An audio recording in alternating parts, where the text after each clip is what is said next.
Lep pozdrav vsem. Hvala lepa, da ste prišli na to naš dogodek oktobrski, tik pred dnevom spomina na mrtve. Smo vam želeli predstaviti malo spet naše pokopališče, pa tudi naš kolega, konzervator, restaurator Rok Postovšek-Tanšek bo potem predstavil, kater grob smo pa zdaj 2 leti konzervirali, restaurirali in kaj vse smo naredili.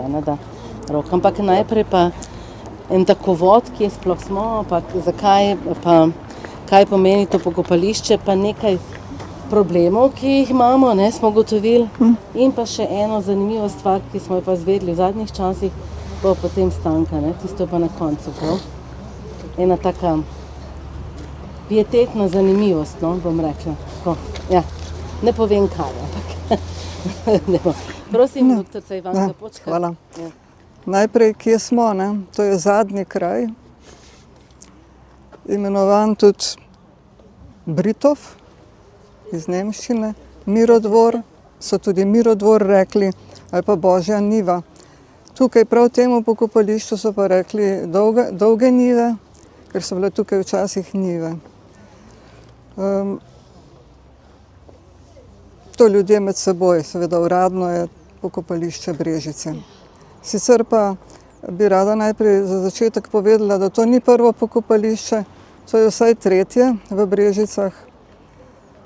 Prvo pokopališče je bilo do leta 1781 ob takratni cerkvi svetega Lovrenca, ki je stala na nasprotni strani, kot stoji današnja, ki jo je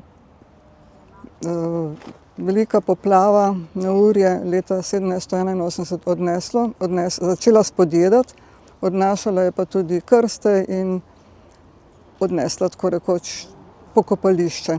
Zato so zgradili na nasprotni strani cerkev. In zato so potem naredili novo pokopališče, in sicer tam, kjer je današnji štadion. Gospa Mila Predanič mi je večkrat v zgražanju rekla, tam so naši predniki, zdaj pa skačejo gor. Res se potem še dolgo časa, ko pokopališča več ni bilo tam, ampak se je naselilo tukaj, je bilo prepovedana košnja in karkoli početi tam na tem kraju.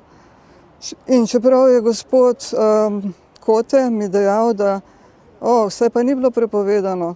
Saj vem, ker sem šel s stricem, ki je golobe streljal tam so se zelo radi zadrževali golobi na tistem prejšnjem pokopališču na mestu štadiona. In potem je začelo tisto pokopališče postajati premajhno in so ga razširili, pa je spet postajalo premajhno, ker imamo tukaj tudi bolnico Brežice in veliko ljudi je umrlo tudi od drugod in jih je bilo potrebno nekje pokopati. Zato so ustanovili tole pokopališče. Iz mojih raziskovanj virov sem ugotovila, da so bile tukaj tudi njive gospoda Linslerja, Ignaca Linslerja, svetega zastojniščemo, ki je tukaj. On je namreč podaril del njive za to pokopališče. In še veliko več ljudi, za katerih grob bi rada našla, jih ga ne morem več, niti ni spomina o tem, da so kdaj tukaj bili pokopani, čeprav so bili. Gospod Linsler je sicer umrl že, preden je bilo ustanovljeno to pokopališče, tako da je bil pokopan na starem.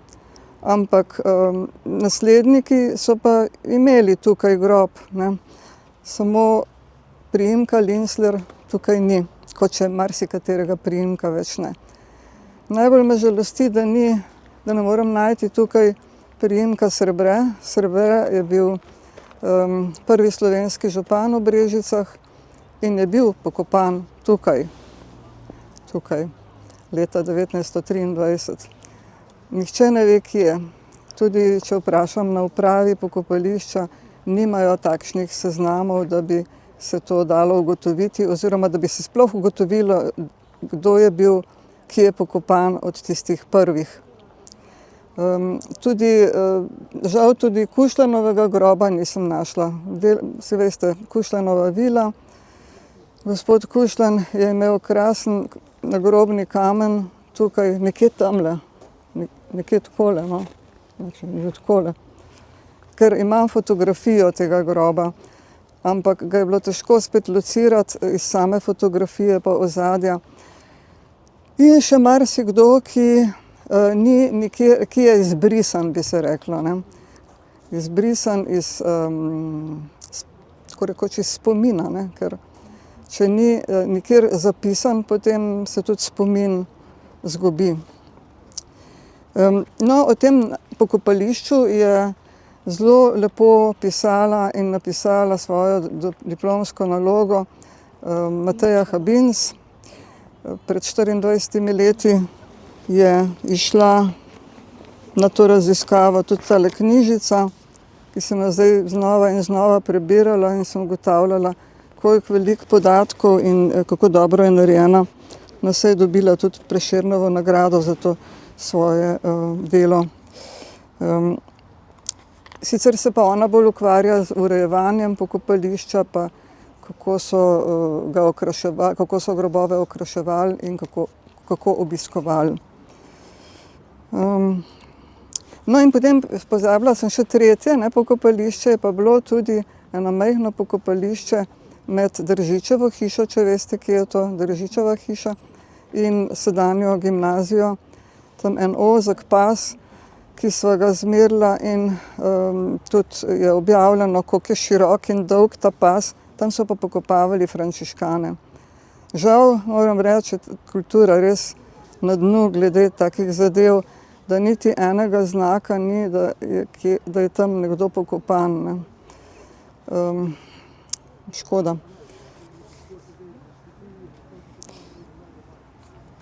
Ja, na tem starem pokopališču, kot sem rekla, je bil pokopan tudi Radoslav Razlak, ki je umrl leta 1880. K sreči je tisti nagrobnik ohranjen in je v Posavskem muzeju Brežice. Ker tisti, ki so bili tam pokopani na starem pokopališču, večinoma svojci niso preselili njihovih nagrobnikov oziroma grobov ali pa posmrtnih ostankov na novo pokopališče, ker je bilo to drago, ne. To so si lahko privoščili samo bolj premožni, ravno v tej vrsti stojim. To so tisti tam bolj premožni, tam na koncu, ko so grobnice. Kar po vrsti so skoraj vsi umrli, ko so bili pokopani še na starem pokopališču, pa so bili potem prepeljani nagrobniki vsaj, no, ja, še tukaj mi ne dajo miru. Ja, tole pokopališče je pa zanimivo. Podatki iz pokopališke knjige me zanimalo, kdo je bila prva oseba, prvi grob številka 1. In v pokopališki knjigi je zapisano, da je bila to Cecilija Buda, umrla leta 1901 in je pokopana tukaj, Bog si ga vedi, kje, ker že spet ni nobenega podatka, napisa in vpisa v to knjigo, ki tamle obstaja. No in tisto prvo žensko, Cecilija Buda in še ostale prve ženske so čuvali moški. Ko je bil pa prvi moški pokopan, so pa prenehali čuvati, ne, ker takrat še ni bil to pokopališče ograjeno, niti niso bile meje označene ali pa zaraščene ali pa obzidane.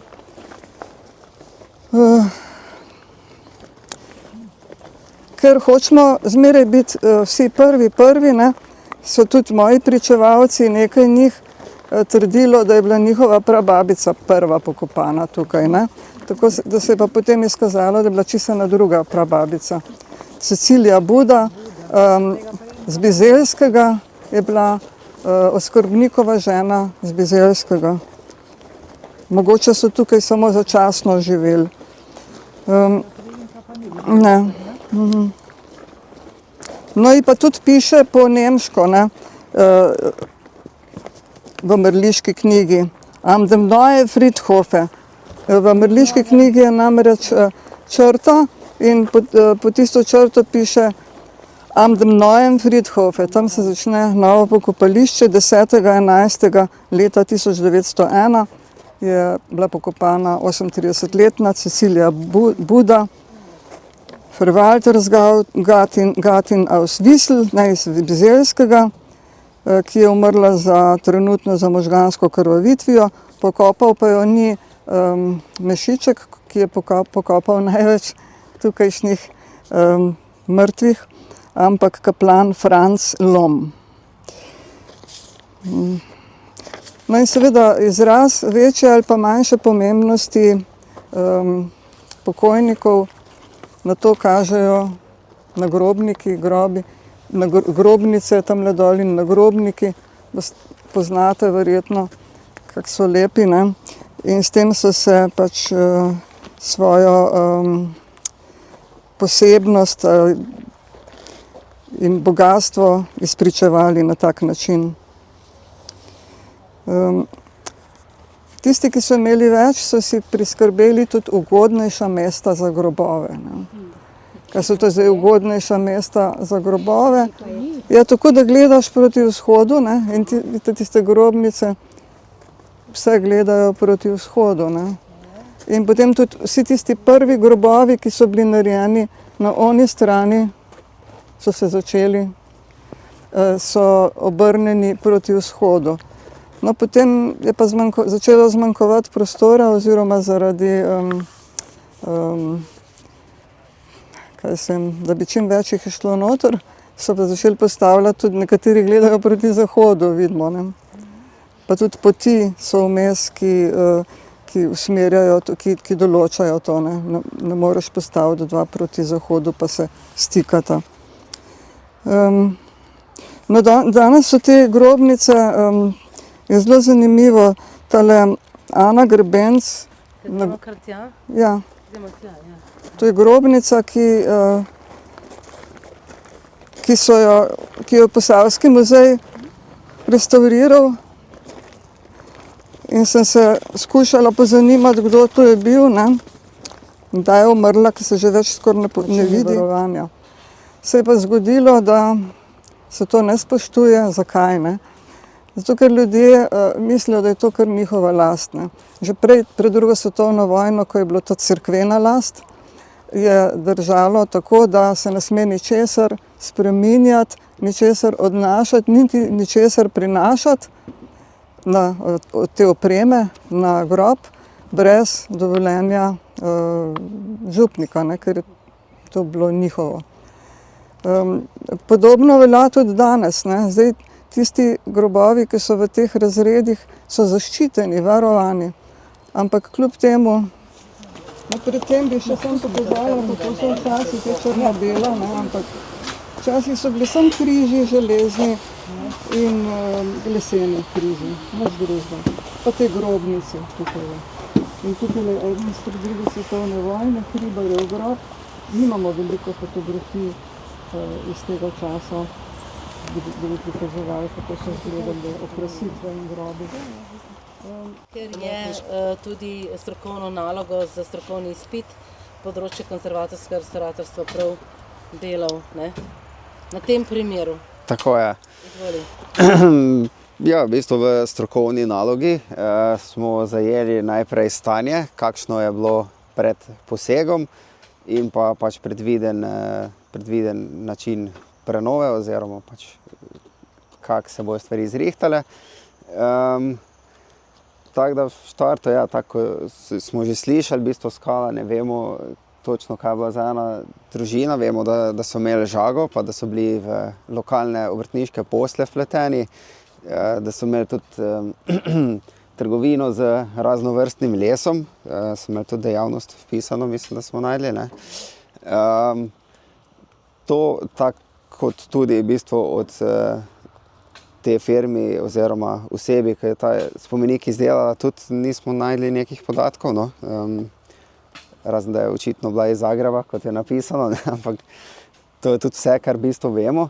Je pa spomenik v bistvu zanimiv zaradi tega, ker je iz masivnih materialov narejen, ograja je v bistvu je iz masivnega elementa s ponavljajočim vzorcem, potem imamo kamen, pač je tudi vse masiva, ni to neka tanka plošča, betonski stebri s temeljem. Tako da je v bistvu zaradi tega tudi bil ta grob izbran in je pod inventurno številko v knjigi pod številko 50. V bistvu opis stanja je bil, statično je sicer bil v redu, betonski deli so imeli ogromno poškodb, razpok, manjkajočih delov, ki so pač nastali zaradi vremenskih vplivov, predvsem smrzal in pa pač poleti, ko je vroče, se počasi to širi. Tudi beton je v bistvu armiran, kar dodatno povzroča težavo in bo pač tudi še v prihodnosti, ker se pač železo v notranjosti rjavi in se s tem širi in pač povzroča poškodbe na betonu. Tako da v osnovi smo v bistvu razdelili na beton, železo, kamen in pa bron in pa še seveda steklo, no, s katerim smo nismo v bistvu imeli veliko dela. Pa z bronom tudi ne, ker je pač ima patino na njem, ki je značilna za bron in je stabilna, ne povzroča razpadanja samega reliefa. Tako da s tem v bistvu niti nismo predvideli nekega posega. Ograja se je prebrusla in pač prebarvala, še en nanos bomo še naredili, to nam še ni uspelo čisto, ker so še pred kratkim še nekaj urejali tudi. V bistvu danes so še urejali nekaj. So ali smo? So in smo, oboje. V bistvu največ mogoče dela je bilo v te nagrobne svetilke vloženo, vsaj z moje strani, no, ker so bile obstoječe v tako slabem stanju, da jih v bistvu ni bilo mogoče popraviti, ker je bila ta pločevina že čisto prerjavena, luknje so bile že manjkajoči deli, šipe so bile razbite. Tako da smo se potem v bistvu odločili za nove, za rekonstrukcijo.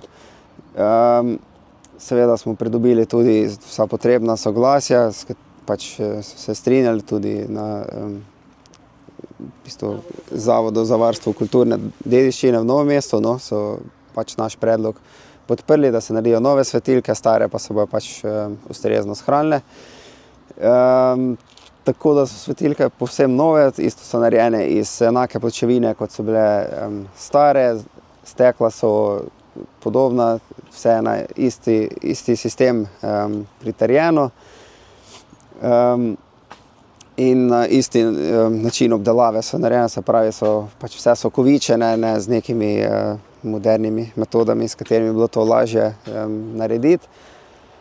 Prav tako je bilo potrebno ta dva bloka kamnita, ki sta ta dva kvadra, recimo, ko sta na podnožju svetilk nagrobnih, so že odstopili od te betonske podlage, tako da smo jih na novo pritrdili in ojačali z nerjavečimi muzniki, da se ne bo to znova prevrglo čez čas, ker so bili zelo majavi in nestabilni. Je bilo tudi v bistvu že tako malo nevarno, če bi se kdo naslonil, bi se lahko prevrgli. Tudi ta kamnit del kompleten se je čistil. Zdaj za čiščenje smo uporabili metodo čiščenja z laserjem, ki je relativno nova metoda v konzervatorsko-restavratorskih posegih, ampak je zelo primerna za tovrstna čiščenja, saj ima zelo malo mehanskih poškodb oziroma praktično ne poškoduje površine. Zato smo v bistvu to izbrali za čiščenje črne skorje oziroma take črna plast je bila čez komplet kamnit del in pa tle čez beton. V bistvu podobno kot je recimo na tem kamnu, tam je taka črna plast, ki se pač naredi zaradi megle, vremenskih vplivov. Tukaj je bilo še dodatno, recimo do ograje je v bistvu rja, se scela, se še zmeraj vidijo malo madeži, ampak je bistveno manj kot so se. In se tudi, v bistvu, ko se ustvarja ta plast, ker se z leti počasi nalaga, se naredi taka zelo trdovratna skorja in je tudi kemijsko se veže na površino in je zelo težko odstraniti. Z laserjem je to v bistvu zelo hitro, napram drugim metodam, ki smo jih preizkušali, v bistvu raztapljanje z različnimi topili, obkladki s topili, je pač še zmeraj potem potrebno mehansko odstranjevanje, ki bi bilo zelo počasno in hkrati bi verjetno večji delež površine tudi še vseeno se poškodoval. No. Tako da to je bilo v bistvu zelo fajn, no, da so z laserjem sčistili, ker so s tem nam prihranili več mesecev napornega dela, no, v bistvu s temi obkladki in mehanskim čiščenjem. Peskanje, ja, bi dosti bolj poškodovalo, mogoče bi bilo primerno za ograjo, ker za ograjo pa se v bistvu nismo potem odločili za čiščenje z laserjem, ker je prepočasno in je pač malo časovno zamudno, bi bilo bolj primerno peskanje, ampak potem bi mogli spet vse zaščititi, pa samo za tisto s peskanjem, tako da smo potem ograjo praktično ročno pa z pomočjo kotne brusilke prebrusili, premazali z... Ja, je bilo dela, ampak še zmeraj je šlo hitreje, ko pa bi šlo z laserjem, no. Ker je veliko površin, ko so mogoče malo težje dostopne, no. Peskanje bi dosti hitrejše. S peskanjem bi bila za ograjo bi bilo v redu, ja. Ampak bi bil pol to spet. Ki je v Sloveniji evidentiran in je povezan z smrtmi na meji iz leta 2015. Ne? Kot veste, je takrat 2015, druga polovica leta 2015, bila tu na meji begunska in migracijska kriza, oziroma ogromno ljudi je prešlo to mejo in vmes so pač tudi bile smrti, ampak do zdaj v tem času oddelek imajo pač se tudi s tem področjem ukvarjajo. Čezmejni projekt, kjer nekako to raziskujejo. Smrti na tej poti begunski. Tako na tej... In kaj se zgodi z grobovi, ne? Ali sploh imajo imena, ali nimajo imena. No in prvi evidentiran, oprosti, zdaj pa ti. Ne, in prvi evidentiran je tu. Gospa z filozofske fakultete, ki je bila tu, je slučajno srečala grobarja, ki je povedal ime in priimek. Gre za samo malo za Al-Husini Rafika, ki je bil pokopan tu 14. decembra 2015. To pomeni, je zdaj prihodnje leto bo 10 let od tega pokopa, kar pomeni po 10 letih pa poteče ta doba, če grob ni označen oziroma ni skrbnika, grob prekopljajo. In nekako je prišla iniciativa, ki jo potem tudi posredujemo na občino, hkrati, da bi se tudi našli sorodniki, da bi ta grob ostal obeležen. To gre pač za gospoda Rafika. Tu je sicer napisan datum, rojen 1.1.1929. 1.1. je, to kot vemo, so takrat vse, sama sem tudi delala kot prostovoljka 6 mesecev, ko je bila ta begunska migracijska kriza, so se vsi vpisovali, pač, kar je bilo najlažje, kdaj ste rojeni, 1.1. Tako da ne pomeni, da je to točen datum rojstva, imamo pa letnico. In zdaj pač tu nekje predvidevam, da v spodnjem delu je zaraščen s travo in prihodnje leto, kar poteče 10 let,